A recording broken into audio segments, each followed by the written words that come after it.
Now after that, it needs grant type, and for this one, authorization code.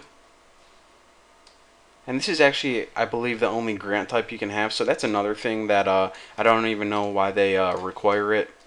Kind of stupid, unless I'm wrong. But I think I don't know. I'll just shut up now. Just put that in there. They require it. Now this one is redirect URI, and of course that's where we want to be redirected to. And the last piece of information that they require is your secret code, and that is why we got that, ladies and gentlemen.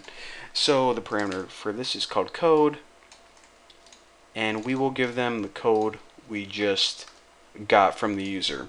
And of course, since that's the last element in your array, get rid of the last comma right there. And now after this, what we need to do is we pretty much set up the configurations that says, okay, this is the URL that we want to talk to, and this is the information that Instagram is going to require whenever we go to that URL. But how do we actually talk with Instagram? Well, in order to do that, we need to set up a CURL or a curl session. Now, this is a specific protocol that allows you to transfer data from one website, which is Instagram, to our website, which is, in this case, Bucky's Room or whatever project you're working on. So I'm going to store all this in a variable called curl or curl. I'm just going to call it curl.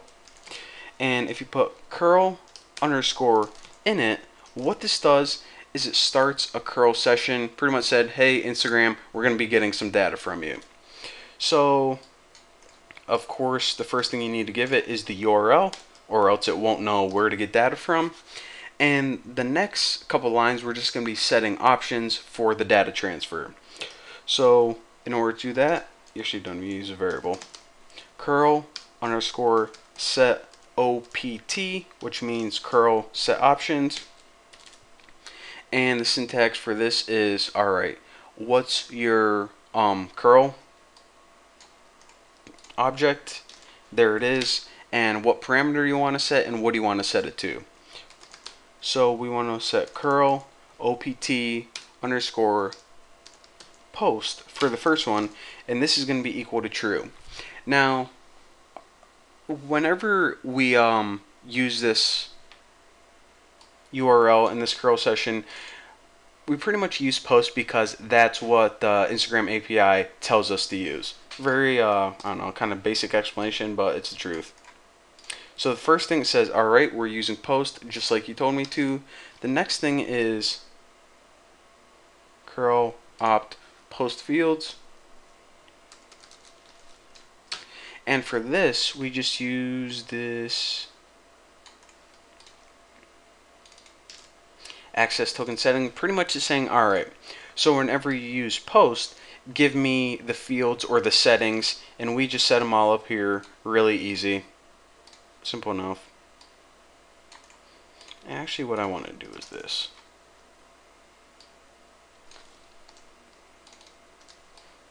Just allow me to explain it a little bit easier.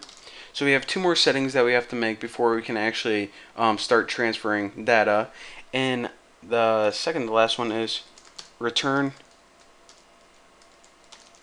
transfer. I have to actually, that looks weird. Return transfer. Alright, good enough. And set this equal to 1. Now basically, whenever we set it equal to 1, it says, okay, instead of just echoing everything out or printing everything out or just returning the number 1, return all of the results as a string. So for example, if we ask for all of the users like image paths or images or image names even, it gives it to us as a string, and that way we can work with it really easy in PHP, as you're going to see later on. Now the second one is, or excuse me, SSL underscore verify peer, and we're just going to set this equal to false. Now typically whenever you have this on our actual website, you're going to want to verify to make sure everything is good to go between your communication with Instagram. But just for this really simple example, since I'm not going to be using it in any commercial application, just a personal website, I'm going to set this equal to false, and it's not going to verify any certificates or anything. And so, and I don't know, it may be vulnerable to like a man-in-the-middle attack, but no one's going to be listening to my traffic. So basically, what we did right here is we said, okay, we want to communicate with Instagram, and these are the settings that you require us to do so. Because you just can't like call it on the phone. You need to communicate with it in a very specific way.